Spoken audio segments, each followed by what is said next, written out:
Ya está. Ya está. Bueno, vamos a continuar para luego abrir, si alguien quiere, un turno de preguntas.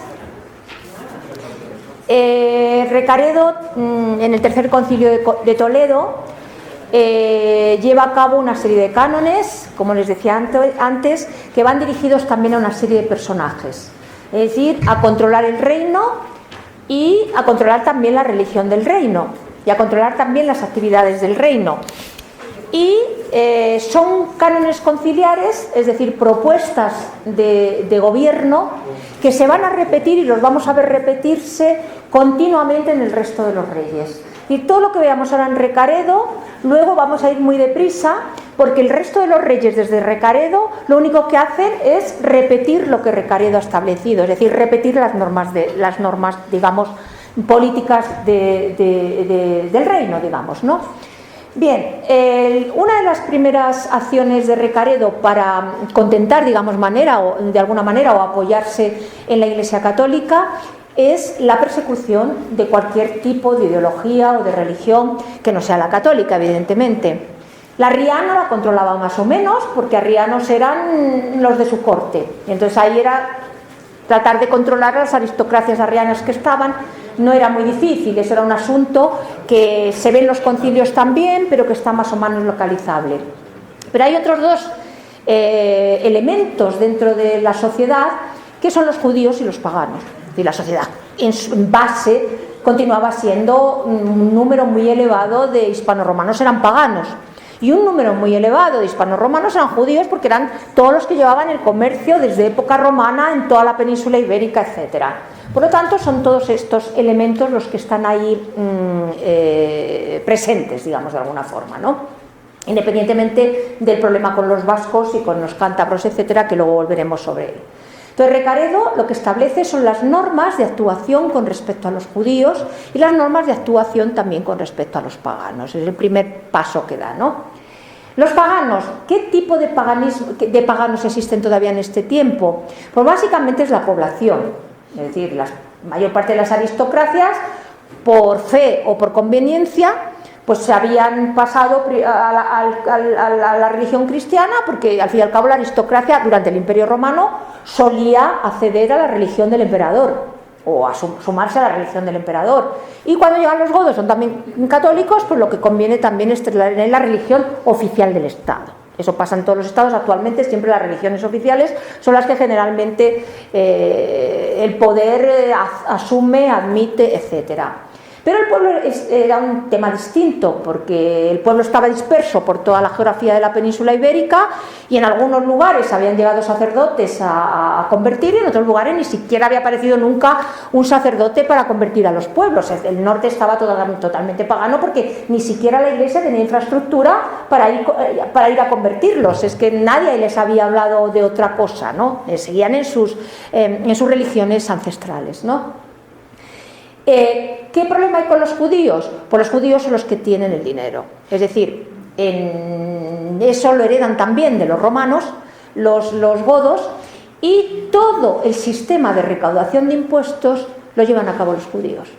Es decir, el emperador romano establece cómo se tenían que cobrar los impuestos, los godos también establecen cómo se tienen que cobrar los impuestos, pero es evidente que alguien tiene que ir de casa en casa a recoger los impuestos, lo que en términos latinos se llaman exactores. Y gran parte de esta actividad estaba en manos de judíos, ¿no? Por lo tanto, eran un elemento muy necesario para el Estado por esta función que cumplían, y que nadie la cumplía mejor que ellos. También porque tenían en sus manos el comercio, digamos, de altura por todo el Mediterráneo, digamos, ¿no?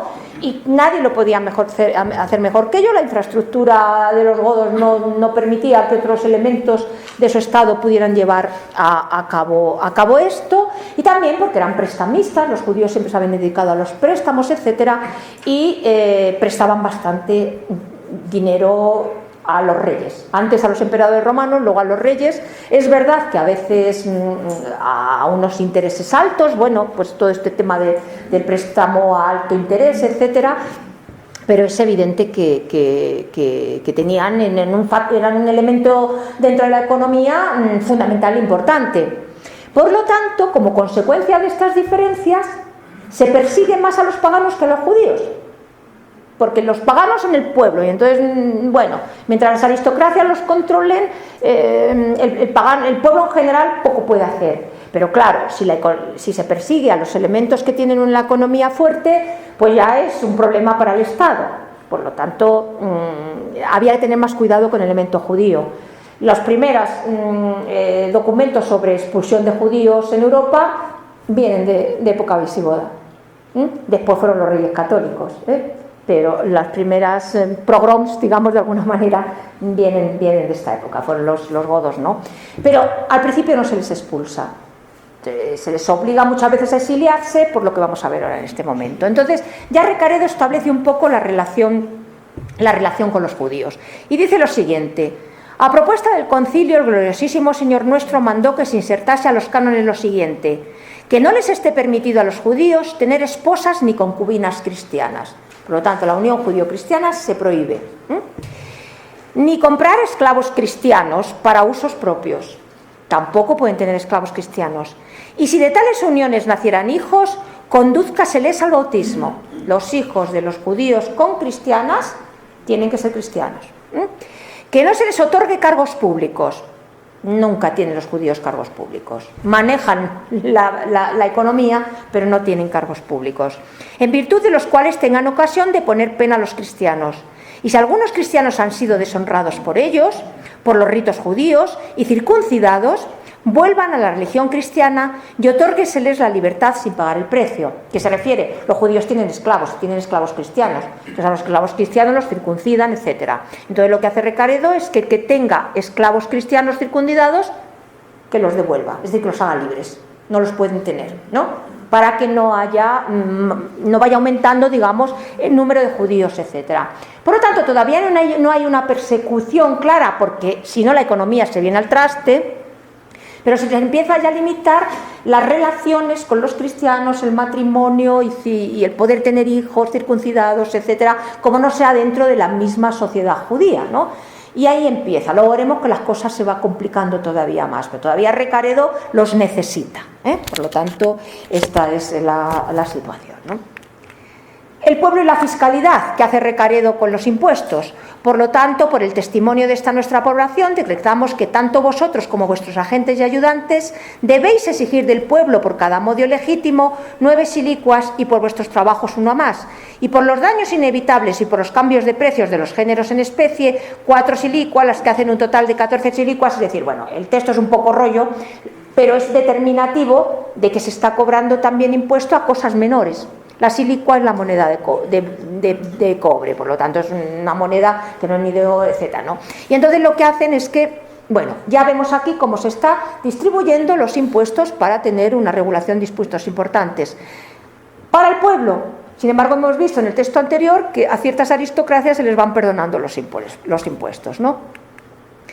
Se establecen jueces en los distritos y encargados del patrimonio fiscal para que lleven a cabo esa recolección de impuestos y también para que se inspecciones y que los obispos también inspeccionen en sus obispados, que los siervos paguen sus impuestos, etcétera, etcétera.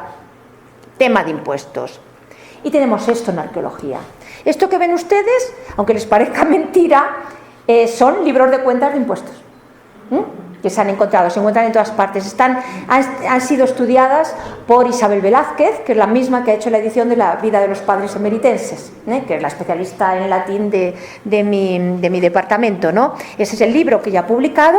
Y entonces esto es lo que encontramos. Pizarras, es decir, piedra de pizarra, para que vean ustedes el retroceso tan tremendo que también a nivel de escritura, de administración, etcétera, supone el mundo godo con el mundo romano. Los romanos llevaban un estricto orden, un control en papiros, en pergaminos, con una administración tal, y ellos lo que tienen es esto. Entonces, pero esto es más local, es decir, lo que hacían es que en todas las fincas había un administrador que llevaba a cabo el registro de lo que tiene cada caput, cada familia de siervos y de dependientes de la zona. Entonces van anotando y todas esas pizarras, las pizarras están rotas, son más grandes que esto, lo van anotando en las pizarras, completamente rudimentario, lo van anotando en las pizarras y estos son los archivos que después van a tener.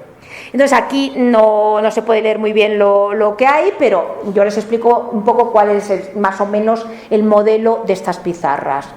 El señor tal o el siervo tal, Antoninus o como se llame el siervo, tiene 2 vacas, 2 corderos y no sé cuántos modios de trigo. Ya está, ya tienen registrado, es un censo, son censos, tienen registrados, se van a la siguiente aldea y van haciendo censos de tal.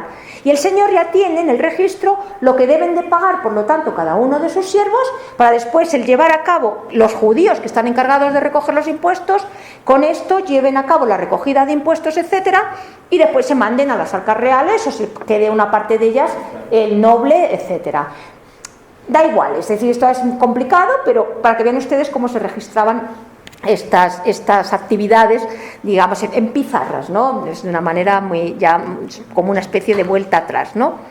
Después también, aquí tienen ustedes algunos ejemplos de tumbas visigodas que se han encontrado en las grandes villas.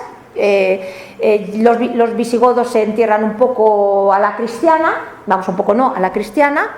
Es un cambio radical en el Imperio Romano con respecto, en el mundo romano cristiano con respecto al mundo romano anterior. Es decir, antes se enterraban los pueblos con bastante ajuar, el cristianismo prohíbe enterrarse con ajuar.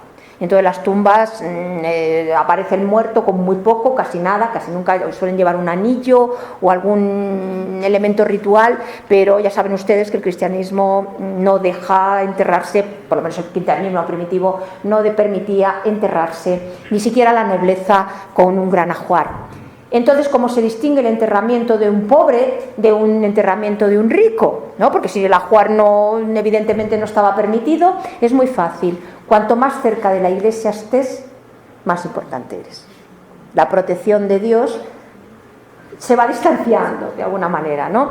Entonces, las tumbas suelen aparecer alrededor de las iglesias, ¿no? Y generalmente el noble está enterrado dentro de la iglesia. Hoy en día también, si van ustedes a las catedrales, las tumbas que hay dentro de las catedrales son de obispos importantes, etcétera, ¿no?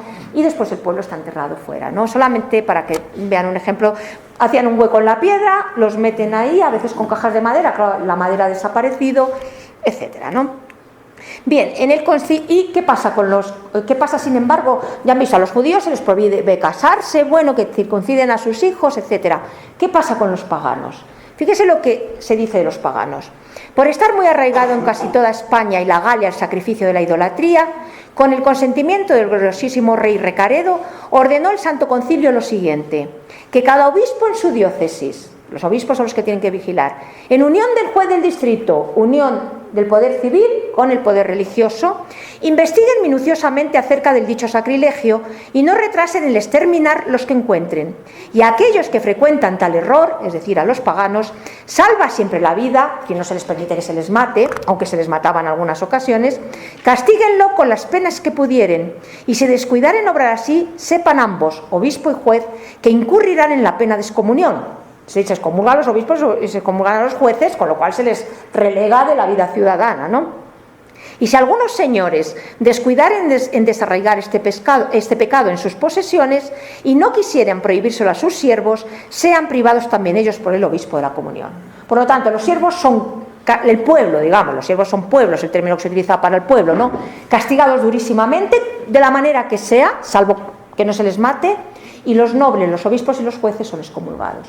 Con lo cual es condenarles pues a la nada, fácilmente. Fíjense la diferencia entre la persecución de los judíos y la persecución de los paganos, ¿no? Ahí se ve que el elemento pagano no tiene un poder económico fuerte, salvo algunas aristocracias que todavía se conservaban paganas, pero que bueno, se hacían pasar por cristianas, etcétera, ¿no? Esta es una política que viene del Imperio Romano. Voy a pasar estos textos porque ya los vimos el otro día. Ya los romanos habían llevado a cabo estas acciones, ¿no? Libanio lo decía perfectamente, cómo se perseguía a los cristianos, cómo había monjes que se dedicaban a destruir templos, a destruir centros de culto, etcétera, a arrasar centros de culto. decir, que luego había una acción clara de persecución de los cristianos. Esto sigue siendo los textos de Libanio sobre cómo los monjes llevaban a cabo estas redadas, etcétera. Generalmente eran monjes los que llevaban a cabo las acciones, digamos, prácticas de la persecución. Y no obstante, a pesar de ello, pues en época visigoda todavía tenemos, aunque se inicia en el Imperio Romano, pues en época visigoda todavía tenemos mucho pagano. Esto es un texto de un obispo en la zona de la zona de los Suevos, que se llama Martín Dumiense, en la zona de la Galaecia, que dice lo siguiente: he aquí qué clase de promesa y de profesión de la fe tenéis con Dios, y cómo vuelven enseguida los cultos del diablo, que son los dioses paganos, algunos de entre vosotros que renunciaron al diablo, a sus ángeles, a sus cultos y a sus malas obras. Pues encender velas junto a las piedras, a los árboles, a las fuentes y a las encrucijadas, ¿qué otra cosa son sino culto al diablo? Encender piedras en las fuentes y todo esto, el otro día lo analizamos cuando estábamos en pequeño comité, no es otra cosa que seguir adorando a los dioses donde antes tenían sus templos, que ahora han desaparecido porque los monjes los han demolido, ¿no? Pero claro, ahí siguen presentes los diablos, es decir, los dioses paganos, ¿no? Esto se trasladó a la península ibérica a los españoles en la conquista. Fue el mismo argumento que se utilizó para perseguir las religiones indígenas, ¿no? Cultos al diablo, ¿eh? Y la forma fue exactamente la misma, ¿no? Así que la copiamos perfectamente del mundo romano y del mundo godo y la trasladamos aquí con nuestra presencia aquí, ¿no? Los actos de adivinación y los augurios, el celebrar el día de los ídolos, ¿qué otra cosa sino culto al diablo? Festejar las vulcanales es una de las principales fiestas romanas, a Vulcano, al dios de la metalurgia, ¿no? Y las calendas son nuestra Navidad, ¿eh? Las fiestas de Navidad las hemos heredado del culto a Júpiter, ¿no? Las calendas. Adornar mesas y poner ramas de laurel, prestar atención al pie que se usa, derramar grano y vino en el fuego sobre un tronco. Cuando se hacen los sacrificios en el mundo romano, se derramaba vino y aceite y otras sustancias sobre las víctimas, en fin, todos son rituales de carácter romano. Adornar mesas y poner ramas de laurel. Muchas de esas costumbres las conservamos todavía en nuestras Navidades, ¿eh? Las plantitas que ponemos en las Navidades, los regalos de Navidad, los romanos se regalaban en Navidad, determinados alimentos que comemos en Navidad vienen también de época romana, las tortas, los polvorones, todo este tipo de cosas, no son exactamente igual, pero los ingredientes son otros, pero están heredados de las tortas de Navidad que tomaban los romanos en Navidad, ¿no? Los sacrificios, el comer ciertas carnes, es decir, el vino, en fin, todas estas formas, ¿no? Vosotros habéis dejado de lado vuestra fe y habéis roto el pacto que hicisteis con Dios. Habéis abandonado el signo de la cruz que recibisteis en el bautismo y atendéis a otros signos del diablo por medio de pájaros, estornudos y otras muchas cosas. Es decir, se supone que ya eran cristianos y habían vuelto a los cultos del diablo. Realmente no habían sido cristianos nunca, porque se está refiriendo a la Galaecia, que es una de las zonas más apartadas de Hispania. Esta gente nunca había tenido misioneros. Él es el primer misionero que llega, Martín Dumies, es el primero que inicia la cristianización de Galicia, ¿no? De la Galaecia. Atender a otros signos del diablo mediante pájaros, estornudos y otras muchas cosas que hoy son nuestras supersticiones, antes formaban parte de los rituales paganos. En el ritual pagano del sacrificio se abrían las entrañas se abrían a las víctimas y se auscultaban los movimientos de las entrañas de las víctimas, ya lo dije el otro día por la mañana, y de acuerdo como fueran los movimientos del hígado, de los riñones, etcétera, un buen día era un día propicio o no lo era. O, de acuerdo cómo volasen los pájaros, si volaban de una manera determinada, era un día propicio o no lo era. Esto era importante, se pararon guerras por esto, Batallas importantes se dejaron para días después en el mundo romano porque había pasado un ave que no volaba de la manera que era adecuada. De ahí nos ha venido nuestra superstición de no salir con el pie izquierdo a la calle, de no pasar por debajo de una escalera, los gatos negros y las aves de mal agüero, por ejemplo, ¿no?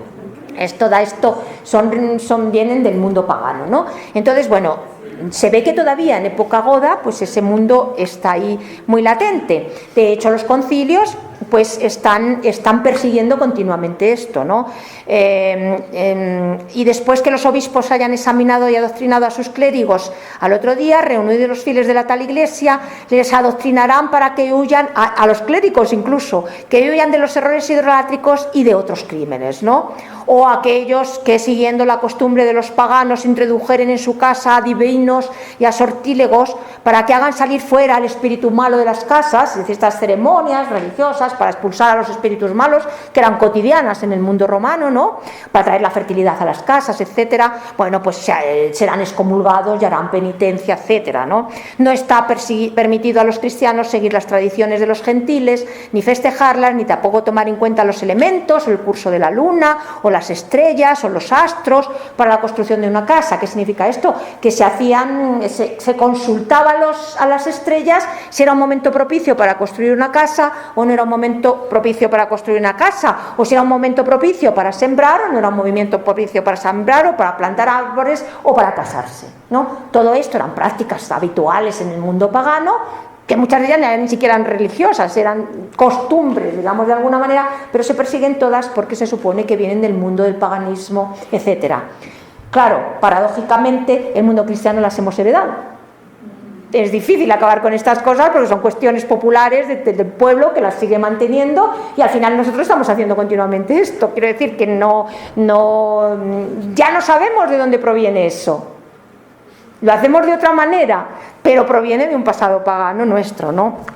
Entonces, bueno, pues los concilios persiguen y hay destrucciones.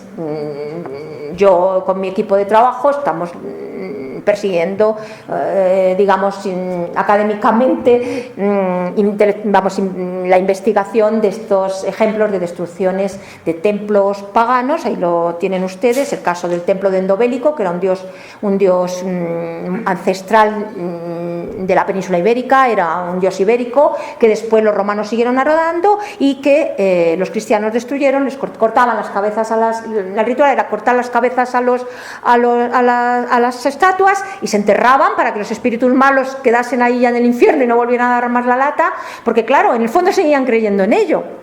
Por eso los enterraban y los machacaban, les cortaban la cabeza, etcétera. Es estos momentos del paso de una religión a otra que no son fáciles y que en el fondo uno sigue totalmente agarrado al pasado, aunque intenta ir hacia el futuro, ¿no? De alguna manera, ¿no?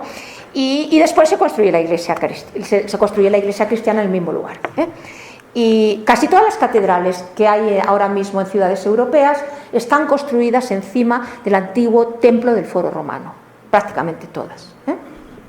Bueno, este es el caso de otro caso en el norte, en Galicia, de un santuario hebreo, o aquí en la Lusitania, muy cerquita de Mérida, de Mérida Augusta, el templo de Ataecina, que era una diosa de carácter curativo, y se ha construido la iglesia. Ahí tienen ustedes la iglesia que se construyó después, ¿no? Es decir, este fenómeno o en la Quinta Las Longas, que era una villa, en la misma situación, y Portolobos, etcétera. A cambio, la corona, y con el recaredo, se convierte en el representante, como les decía antes, de la religión. Estas coronas que ven ustedes pertenecen a un tesoro que se encontró en un pueblo que está a 14 kilómetros de Toledo, que es Guarrazar, se llama Guarrazar. Yo estuve el año pasado, que tiene una excavación arqueológica ahora, en el recinto donde se encontraron las coronas. Yo el año pasado estuve allí abriendo un ciclo de conferencias que hace el pueblo. El alcalde, es una alcaldesa, la alcaldesa da mucha vida a este pueblo y entonces organiza congresos y en las fiestas populares siempre, claro, es de lo que viven también un poco del turismo, ¿no? de ese asentamiento, y fueron encontradas estas coronas que son de época de recaredo, ¿no? Y ya hay signos cristianos, y ya son coronas católicas, y todas estas coronas están hoy en día en el Museo Arqueológico de Madrid, en la calle Serrano, ¿no? Si alguna vez van a Madrid y van al Museo Arqueológico, pues allí las tienen, ¿no? Es decir, ya es la corona de los reyes, digamos de los reyes cristianos. Bien, a partir de Recaredo hay una serie de reyes, pues un montón de reyes, que yo no me voy a parar porque prefiero que me hagan preguntas si quieren, es decir, los 100 años que van de Recaredo hasta la entrada de los árabes, más o menos, ni siquiera 90 años, una cosa así, hay una consecución de reyes visigodos que, como les decía antes, algunos duran muy poco tiempo, otros duran un poco más de tiempo, pero que en realidad no llegan a hacer ningún cambio en la estructura del Estado. Y la estructura se mantiene siempre igual, intenta siempre conquistar el norte sin conseguirlo, es decir, a todo lo que llegan es a intentar conquistar el norte, los vascones, los territorios vascones, sin éxito. Algunos de ellos intentan expulsar a los bizantinos también y sin éxito, que es que están continuamente en la misma dinámica, Pero también la misma dinámica civil, digamos, que ha dejado ya implantada Recaredo. Y a partir de ahora, en esos 80-90 años que quedan hasta que llegan los musulmanes, en las leyes y en los concilios se vienen a repetir siempre el mismo tema, siempre los mismos temas: persecución de paganos, persecución de judíos en más o menor medida, y después aparece un nuevo elemento, que lo vamos a ver ahora en los textos que nos quedan, un nuevo elemento que es el elemento de no me maten ustedes. No me maten ustedes, dirigiéndose evidentemente a la élite goda, y no creen ustedes guerras civiles en el reino. Por eso se explica la llegada de los árabes. Es decir, a partir de este momento, los monarcas y la aristocracia goda se van a dedicar durante casi 100 años a matarse entre ellos, unas familias a otras, a imponer unos reyes sobre otros, etcétera, e incluso dentro de las mismas familias, es decir, el sobrino el primo al primo, el sobrino al tío, el tío al sobrino, es decir, dentro de los mismos círculos de poder político en el mundo godo, ¿no? Entonces vamos a analizar algunos de los textos y acabamos ya con la llegada de los árabes, y luego ustedes ya me preguntan si se han quedado con dudas o lo que sea. Por ejemplo, en la época de Liuba y Viterico, que son dos de los monarcas que van detrás de Recaredo, entre los dos no llegaron a los 7 años de reinado, ¿no? Dice: después del rey de Recaredo reina su hijo Liuba durante 2 años. Hijo de madre innoble, pero ciertamente notable por la cualidad de sus virtudes. A Liuba, en plena flor de su juventud, siendo inocente, le expulsó del trono Viterico, después de usurparle el poder y habiéndole cortado la mano derecha. Lo asesinó a los 20 años de edad y 2 de reinado. Eso es típico de lo que pasará a partir de ahora. Viterico fue hombre valiente en el arte de las armas, pero desconoció la victoria, porque había matado con la espada. A Liuba murió con la espada, también le matan, ¿eh? No quedó sin venganza en la muerte de un inocente, pues fue asesinado en un banquete, víctima de una conjuración de algunos. Su cadáver fue vilmente arrastrado y sepultado. Ya está, ¿eh? Es todo lo que sabemos de estos monarcas. Sisebuto, que va del 612 al 621, como ven, este hombre consigue durar algunos años más. Sisebuto es el único monarca de todos los monarcas godos que era intelectual. Es decir, este hombre lo que le gustaba era escribir. Entonces sabemos que escribió un tratado de astronomía, fue educado por Isidoro de Sevilla, por lo tanto Isidoro de Sevilla le llevó un poco hacia las letras. A él le hubiera gustado ser monje, pero no le dejaron. Entonces, como no le dejaron ser monje, le establecieron como rey. Luego él obligó a su hijo a ser monje. El hijo no quería serlo, pero como él se había quedado frustrado, obligó al hijo a ser monje. Pero él era, digamos, el único monarca intelectual que nos encontramos. Escribió un tratado de astronomía, escribió un libro de poesías que dedicó a San Isidro, o a San Isidoro, y escribió una vida de un santo que es San Desiderio, que no sabemos si existió alguna vez o no, pero él se inventó la vida de un santo Desiderio, escribió todo un libro de poemas sobre un santo Desiderio, y ahora tenemos un santo Desiderio. Suponemos que vivió, pero no sabemos muy bien cómo, ¿no? Entonces dicen de Sisebuto, Gundemaro le precedió, duró 2 años luchando contra los vascones, el único que parece que murió de muerte natural. Si solamente duró 2 años, la muerte natural yo no la veo muy clara, pero en fin. Y Sisebuto, que es el único que es un poco intelectual, dice: es llamado a la dignidad real, reinando durante 8 años y 6 meses. Sisebuto, al comienzo de su reinado, llevó por la fuerza a los judíos a la fe católica. Es la primera vez en el año 621, a 90 años de la llegada de los árabes, que vemos que hay una obligación para los judíos de convertirse al cristianismo, ¿eh? Entonces ya se está cerrando un poco el círculo sobre los judíos, ¿no? Mostrando en ello gran celo, pero no según la sabiduría, Fue brillante en su palabra, sin embargo fue un doctor, digamos de alguna manera, ¿no? Docto en sus pensamientos y bastante instruido en conocimientos literarios. Redujo su autoridad a los astures que se habían rebelado. Bueno, redujo a su autoridad, 2 años después estaban rebelados, enviando contra ellos un ejército. Igualmente dominó por parte de sus generales a los rucones, que es un pueblo del norte de Castilla, rodeados por todas partes de abruptos montes. Por 2 veces dirigiendo en la campaña, triunfó felizmente sobre los romanos y sometió con la guerra algunas de sus ciudades. Eso quiere decir que también ciudades romanas no se estaban intentando quitar de encima a los godos. Es decir, nunca hubo estabilidad en el reino godo, ¿no? Sisebuto murió de muerte natural, según aseguran unos, y según otros, a consecuencia de haber ingerido una dosis excesiva de un medicamento, es decir, envenenado, ¿no? Dejó a su hijo Recaredo, a un niño, quien después de la muerte de su padre es tenido por príncipe durante unos días. Seguimos con la lista de los reyes godos, ¿no? Hasta que les sorprendió la muerte. Bueno, les sorprendió la muerte en unos días. Bueno, hagan ustedes el análisis del caso, ¿no? Aquí está Sisebuto, de nuevo en nuestro Palacio Real con la imagen de Sisebuto, algunas de sus monedas y algunas de las pinturas que se han hecho sobre este monarca, que como era intelectual, pues hay algunos pintores que han llevado su imagen, ¿no? El siguiente interesante es el rey Suintila, del cual se dice lo siguiente: ocupó en un combate que se entabló las ciudades restantes que administraba el ejército romano en España.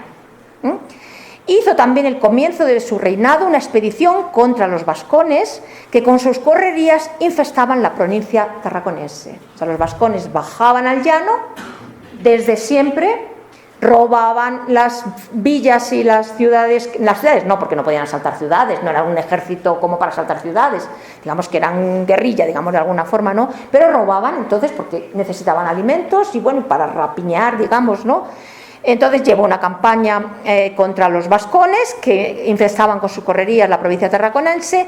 En aquella ocasión, estos pueblos, los vascones, acostumbrados a correr por las montañas, fueron víctimas del tal terror ante la llegada de Suintila, que al punto, como si se reconociesen deudores arrojando sus armas y dejando expeditas sus manos para la súplica, doblegaron ante él sus cuellos suplicantes, le dieron rehenes, fundaron la ciudad goda de Ologoico con sus prestaciones y trabajos y prometieron obediencia a su rey y a su autoridad y cumplir cuantas órdenes les fueran impuestas.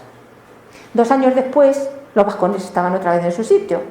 Por lo tanto, es todo propaganda, ¿no? Es decir, cuando uno no hace nada, tiene que quedar para la posteridad haciendo algo, de alguna manera, ¿no? Y entonces muchas veces inventan estas acciones, que a lo mejor sí que ha subido y ha hecho unas razzias y tal, pero se decoran porque de alguna manera te tienes que perpetuar, Los políticos de ahora se perpetúan haciendo grandes obras, pero ahí quedan, porque luego tú dices, mira, la hizo no sé quién, ¿no? Ya no se perpetúan de esta manera, ¿no? Pero estos se tenían que perpetuar de otra forma, ¿no? Por lo tanto, se sigue repitiendo, ¿no? De nuevo los cántabros y vascones. Recimero, el siguiente. El hijo de Suintila, Recimero, asociado por él al trono, comparte la alegría de este mismo trono. En su infancia resalta de tal manera el brillo de su índole sagrada que se prefiguran en él, en sus cualidades y su rostro, el retrato de las virtudes paternas. Bueno, Recimero duró 3 años. Bueno, seguimos. Ahí está la ciudad de Olite, a la que supuestamente Recimero había fundado para ir contra los vascones, pero si se dan cuenta, la ciudad de Olite está aquí. Por lo tanto, no ha penetrado en territorio vascón. Seguimos en Navarra. Para los que conocen la península ibérica saben que Navarra no son los vascones, ¿no? Sisenando, ya estamos en el año 636, Cuarto Concilio de Toledo. La nobleza de todo el pueblo, en unión de los obispos, designarán de común acuerdo al sucesor del trono. Por lo tanto, la monarquía sigue siendo teóricamente electiva. La nobleza y los obispos eligen al sucesor al trono. Para que se conserve para nosotros la concordia de la unidad y no se origine alguna división de la patria y del pueblo a causa de la violencia y de la ambición. Ya se empiezan a quejar de que hay gente que mata, que hay grupos, que hay violencia a la hora de elegir a los reyes. La hemos visto, porque los asesinatos son esa violencia, ¿no? Pero ya empiezan a introducirse estas quejas en los concilios, ¿no? Cualquiera, pues, de nosotros o de los pueblos de toda España que violare con cualquier conjura o manejo el juramento que hizo a favor de la prosperidad de la patria y del pueblo de los godos y de la conservación de la vida de los reyes, o intentare dar muerte al rey, o debilitare el poder del reino, o usurpare con atrevimiento tiránico el trono del reino, sea anatema, es decir, sea excomulgado y sea perseguido. En la presencia de Dios Padre y de los ángeles, y arrójesele de la Iglesia Católica, a la cual profanó con su perjurio, y sea tenido él y sus compañeros de su impiedad extraños a cualquier reunión de los cristianos, porque es conveniente que sufran. Es decir, señores, que sean anatemizados, que sean perseguidos todos aquellos que atentan contra la vida de los reyes, contra la estabilidad de los reinos. 90 años antes de 70 años antes de la llegada de los árabes, ¿no? Los obispos que limitan con los enemigos, exceptuando aquellos que el rey autorizase, no se atrevan a recibir o enviar ocultamente cualquier mandato al pueblo extranjero, etc. Los obispos también participan de las conjuras, ¿no? No olviden que muchos obispos realmente no eran católicos convencidos, ¿no? Los obispos también participan de las conjuras. A raíz de esto se establecen qué condiciones tiene que tener un obispo. Pues claro, obispo podría ser cualquiera. Y entonces ya dicen, vamos a controlar a los obispos. ¿Qué condiciones tiene que tener un obispo? ¿Quiénes no pueden ser obispos? Eso quiere decir que lo eran antes. Antes sí lo eran, y a partir de ahora ya no lo pueden ser. Fíjense, los que están convictos de algún crimen, los que están manchados con la nota de infamia, los que han confesado en la penitencia pública por haber cometido algunos delitos, los que cayeron en la herejía, aquellos que se sabe fueron bautizados en la herejía o rebautizados, es decir, los arrianos, ¿no? Aquellos que se amputaron a sí mismos o se echa de ver que están tullidos, sea por la falta natural de algún miembro, sea por mutilación. Es decir, la gente que no tenía miembro, que tenía algún defecto, no podía ser obispo y algunos se mutilaban, ¿no? Aquellos que se casaron en segundas nupcias, porque se casaban, o en ulterior matrimonio, los que tomaron por esposa a una viuda o a una abandonada por su marido, o a alguna otra mujer no virgen, los que tuvieron concubinas para fornicar, los sometidos a condición servil, es decir, los siervos no pueden ser obispos, los neófitos o seglares, los que se alistaron en el ejército, los que están obligados a la curia, los que no saben leer, los que no han cumplido todavía los 30 años, los que no han pasado por los diversos grados eclesiásticos, los que buscan el cargo mediante intrigas, los que se esfuerzan por obtener el cargo con regalos, o sea, compran el cargo de obispo, los que han sido nombrados para el episcopado por el antecesor en el cargo. Todos estos no pueden ser obispos. Eso quiere decir que hasta este momento están siendo obispos todas estas personas. Es decir, se da el obispado a cualquiera, porque es un arma de poder, digamos de alguna manera, ¿no? Y luego dice, pero si alguno después de este acuerdo quisiera vivir obscenamente con su esposa, sea tenido por lector. Es decir, no puede ser obispo, pero sí puede ser lector en la iglesia, los casados, ¿no? Pero aquellos que estuvieron siempre sometidos al celibato eclesiástico, si contra los antiguos preceptos tuvieran en su domicilio trato con mujeres, tenían concubinas, que puedan provocar una sospecha infamante, a estos castíguenselo ciertamente conforme a los cánones, etcétera, ¿no? Bueno, este era un poco el panorama que nos encontramos en los obispados, ¿no? Los judíos.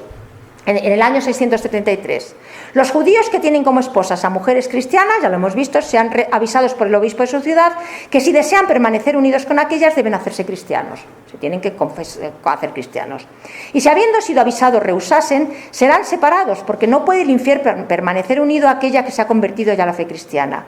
Y los hijos que hayan nacido de tales matrimonios seguirán la fe y la condición de la madre, repiten lo mismo, ¿no? Del mismo modo también aquellos que han sido procesados por mujeres infieles y hombres cristianos seguirán la religión cristiana, no la superstición judía. Por lo tanto, judíos, más judíos. Hasta aquí los obispos y seglares recibieron regalos de los judíos, fomentan la incredulidad de los mismos con su favor, los cuales no sin razón se prohíbe que se reciban regalos de los judíos.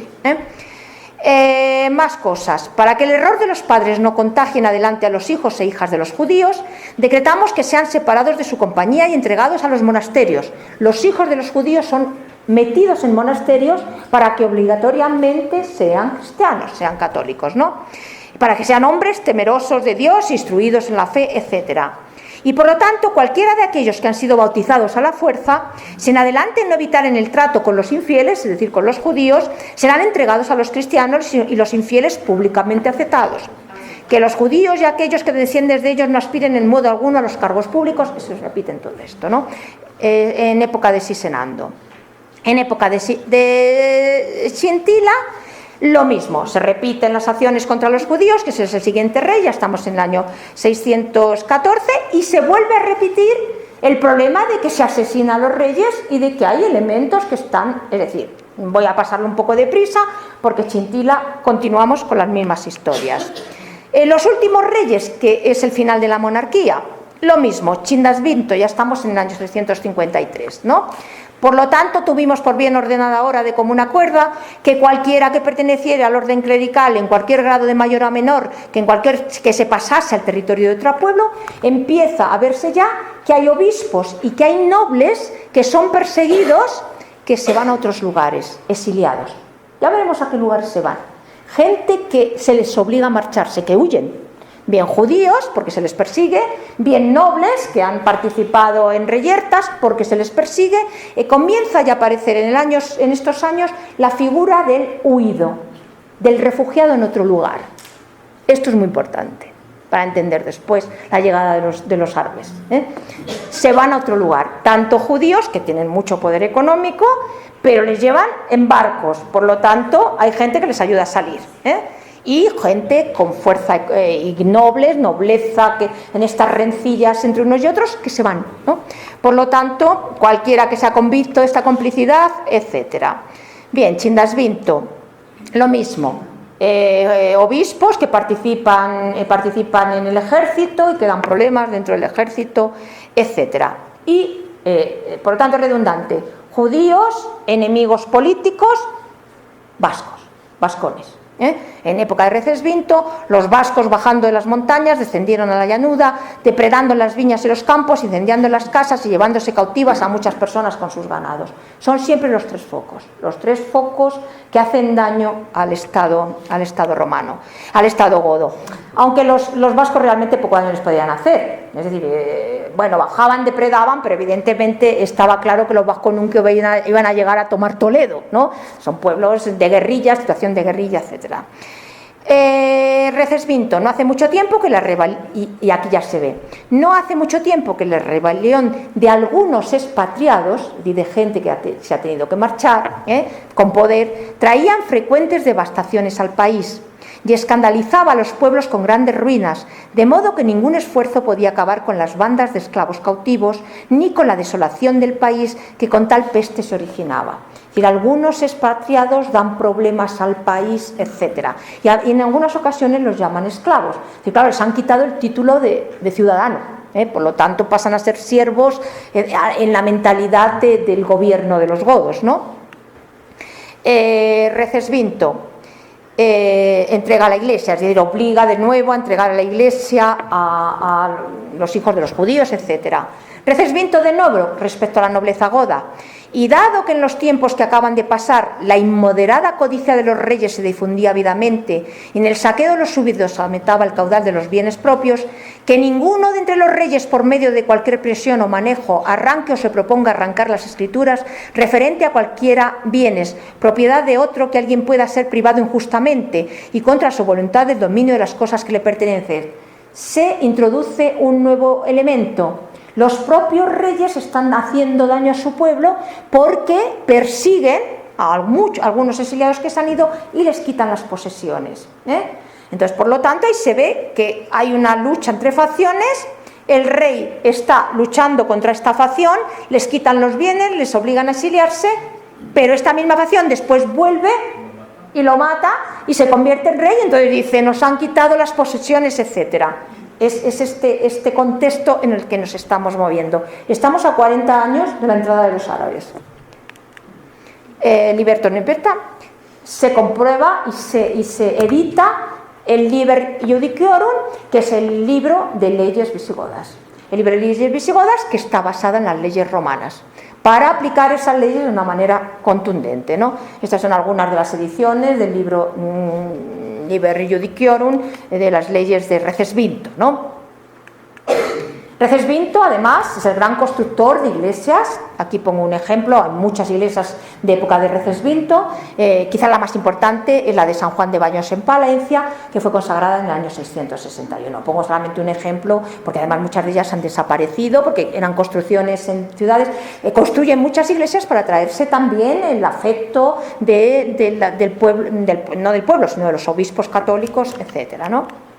Bamba. De repente toda la tierra de la Galia tomaron las armas en sedición. La Galia es solamente la parte que dominaban de la Galia, el narbonense.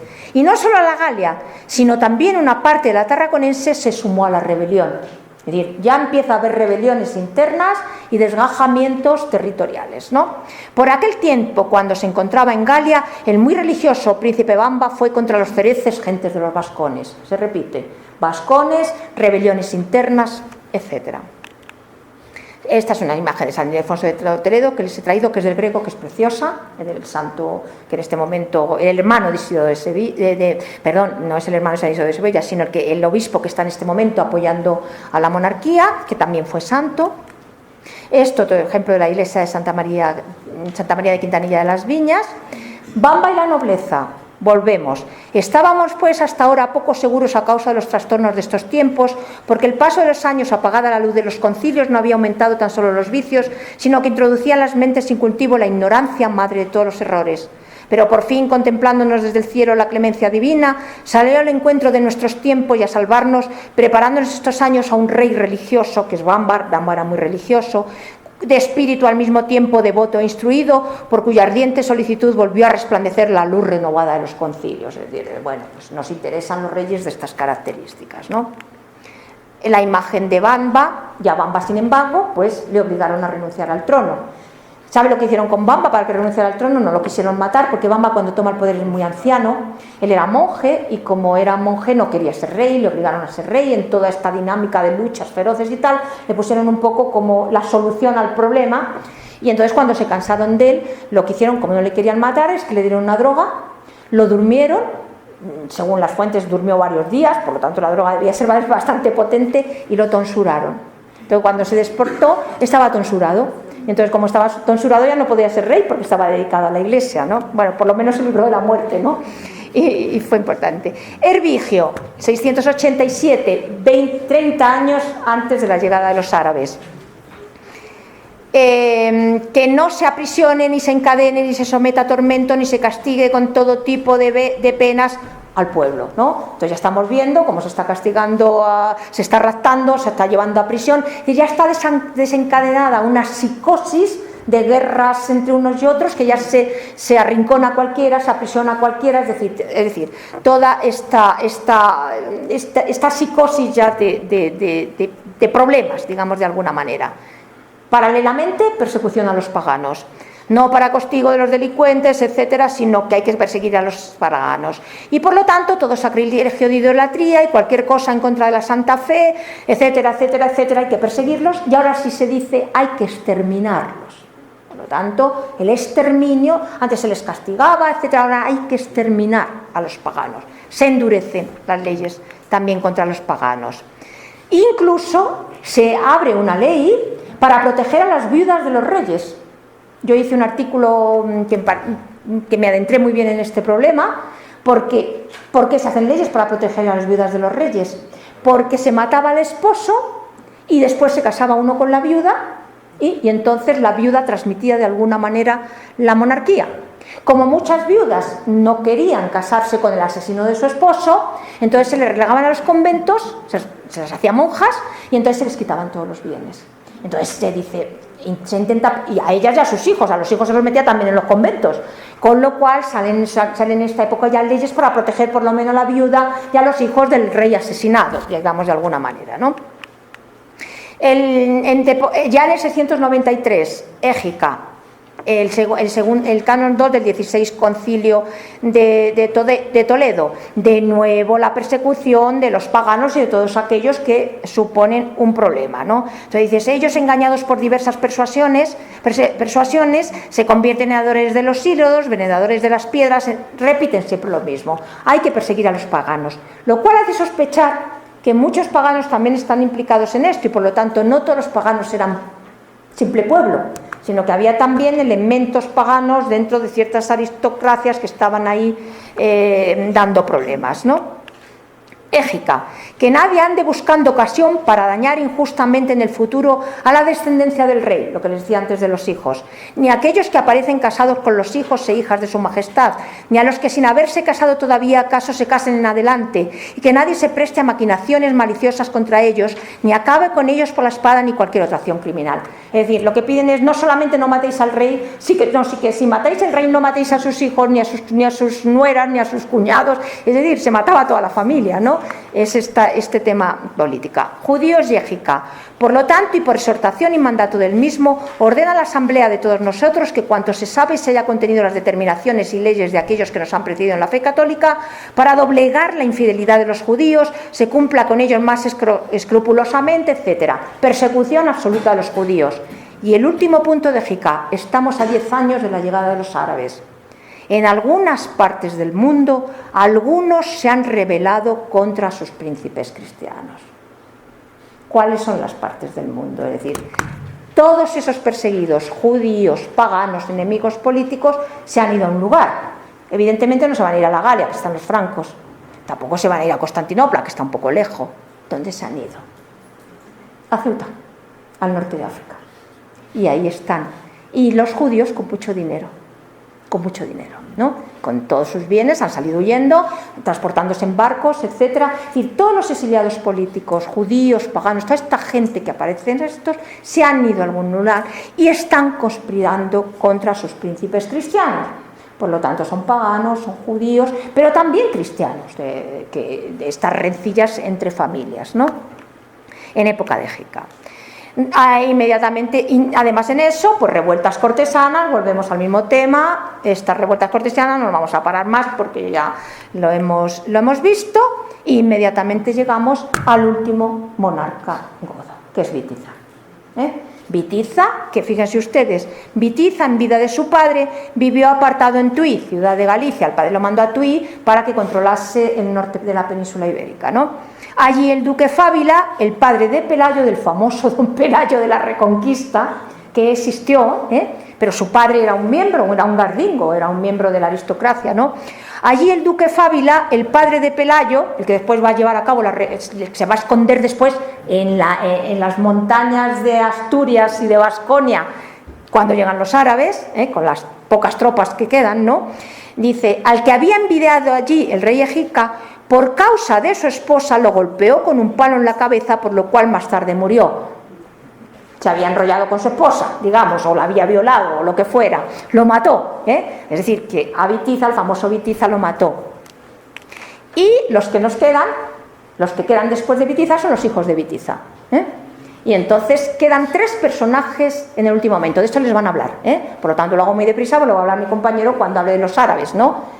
Con la muerte de Witiza, hay 2 hijos de Witiza y cada uno de ellos se enfrentan los unos con los otros. Básicamente es esto. Entonces, el ejército godo ya se divide, Y al mismo momento aparece otro personaje, que es don Rodrigo, el famoso conde Rodrigo, que era un conde, don Rodrigo, que también está con sus tropas por otro lado. Don Rodrigo en este momento está luchando contra los vascones.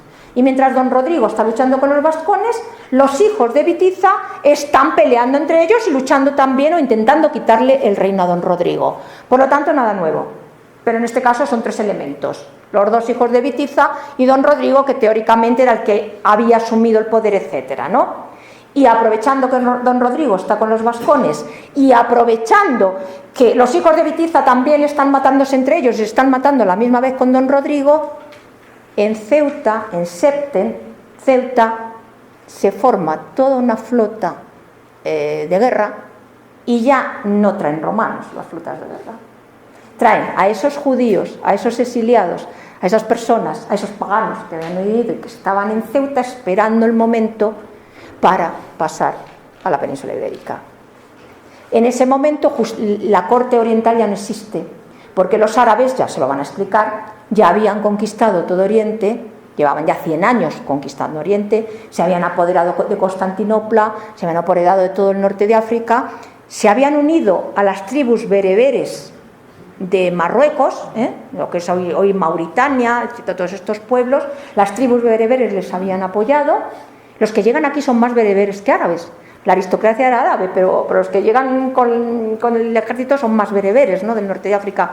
Y se habían aliado con esta gente para dar el golpe de Estado, entrar en la península ibérica, derrocar a la monarquía goda, y en principio los árabes venían solamente como mercenarios, pero luego se quedaron, ¿no? Y entonces ahí es donde se acaba el reino visigodo de España. Entonces,